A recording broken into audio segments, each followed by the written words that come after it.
সাদা আলু না লাল আলু কোনটা বেশি স্বাস্থ্যকর? দেখো, সাদা আলু বা লাল আলু উভয়ই কমপ্লেক্স কার্বোহাইড্রেটের ভালো সোর্স। প্রতি 100 গ্রামে 20 থেকে 25 গ্রাম কার্বোহাইড্রেট থাকে, যা ভাত, মুড়ি, রুটির থেকে অপেক্ষাকৃত অনেক কম এবং অপেক্ষাকৃত কম ক্যালোরি সম্পন্ন হয়। প্রতি 100 গ্রামে 100 থেকে 110 কিলো ক্যালোরি। প্রথমে আসা যাক সাদা আলু।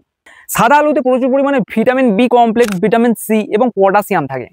এর সাথে সাথে অনেক বেশি রেসিস্ট্যান্ট স্টার্চ থাকে, যা আমাদের গাট হেলথকে সাপোর্ট করে, আমাদের ডাইজেশনকে ইমপ্রুভ করে। অন্যদিকে লাল আলু হচ্ছে প্রচুর পরিমাণে অ্যান্টিঅক্সিডেন্ট থাকে, বিটা ক্যারোটিনের রিচ সোর্স। এই বিটা ক্যারোটিন আমাদের আই হেলথকে সাপোর্ট করে, আমাদের মেটাবলিজমকে ইমপ্রুভ করে সেলুলার রিপেয়ার করে। এছাড়া লাল আলুতে পটাশিয়াম, ক্যালসিয়াম এবং আরও কিছু মিনারেল এবং অ্যান্টিঅক্সিডেন্ট থাকে। তাহলে বোঝাই যাচ্ছে যে উভয় আলু, রাঙা আলু বা সাদা আলু, দুটোই হচ্ছে উপকার। কিন্তু সমস্যাটা হচ্ছে দুজনের গ্লাইসেমিক ইন্ডেক্স। আমরা যখন আলু সেদ্ধ করি, কুক করা হয়, তখন সাদা আলুর গ্লাইসেমিক ইন্ডেক্স 70 থেকে 90 বা 95 হয়। তাহলে বুঝতেই পারছো, সাদা আলু আমাদের ব্লাড সুগার লেভেলকে খুবই বাড়িয়ে দেয়।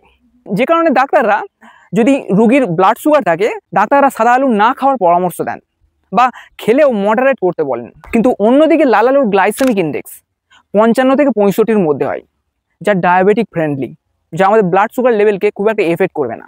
তাই যারা বডি বিল্ডার, হেলথ কনসিয়াস বা ডায়াবেটিক পেশেন্ট, তাদের ক্ষেত্রে সাদা আলু থেকে লাল আলুটা প্রিফার করাটাই অনেকটা উপকার।